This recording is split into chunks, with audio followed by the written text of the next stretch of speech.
حضرت سری سکسی رحمت اللہ علیہ فرماتے کہ ایک مرتبہ میں سفر پر جا رہا تھا. اللہ والوں کو اللہ پاک کبھی دکھا دیتے ہیں اپنے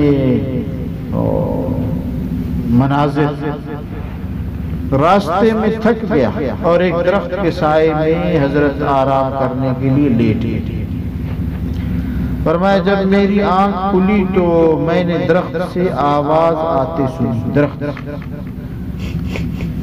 یہ جو اللہ والے ہوتے ہیں ان کو بعض اوقات اللہ تعالیٰ سمعی یا بصری کشف عطا فرماتے ہیں.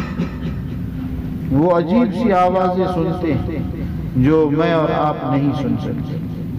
تو فرماتے ہیں کہ وہ درخت مجھ سے گفتگو کر رہا تھا حضرت سری سکسی رحمت اللہ علیہ سے, اور کہہ رہا تھا اے سری تو مجھ جیسا بن جا. مجھے درخت فرماتے کہ میں بڑا حیران ہوا. یہ درخت مجھے کہہ رہا ہے کہ اے بزرگ مجھ جیسے ہو جاؤ. تو میں نے اس درخت سے مخاطب ہو کے کہا کہ میں تجھ جیسا کیسے بن جاؤں, کس طرح بن. تو درخت نے جواب میں کہا کہ جو لوگ میری طرف پتھر پھینکتے ہیں میں ان لوگوں کی طرف اپنا پھل لوٹاتا ہوں. لوگ پتھر پھینک رہے میں میوہ دیتا ہوں, پھل. تو بھی میرے جیسا بن جا. تجھے بھی لوگ پتھر مارے برا بلا کہے تو بھی ان پتھروں کے جواب میں اپنا پھل اچھائی دیتا رہا, اچھائی دیتا. ان کے ساتھ حسن خلق سے پیش آنا. فرماتے ہیں کہ میں درخت کا جواب سن کر بڑا حیران ہوا کہ درخت نے کیا عجیب بات کہی, لیکن فوراً میرے ذہن میں ایک خیال آیا کہ اگر یہ درخت اتنا اچھا ہے کہ پتھر مارنے والوں کو بھی اپنا پھل کھلاتا ہے تو پھر اس درخت کو اللہ نے آگ کی غذا کیوں بنائی, اس سے آگ کیوں بنتی.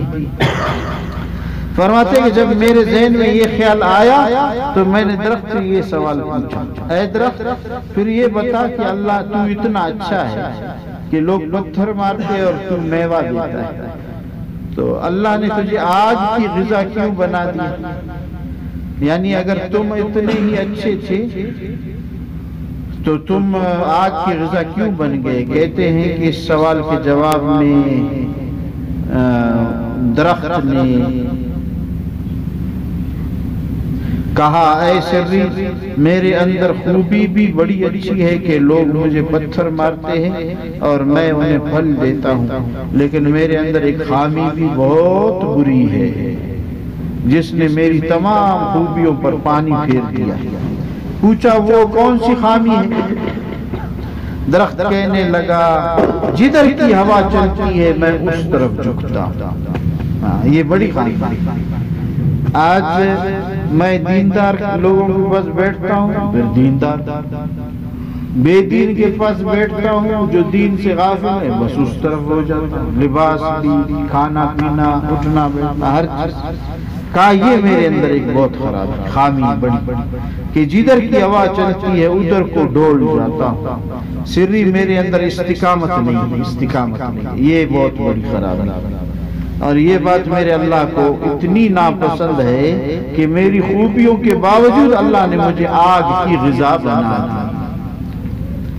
لہذا ہمیں چاہیے کہ ہر اچھے اعمال میں استقامت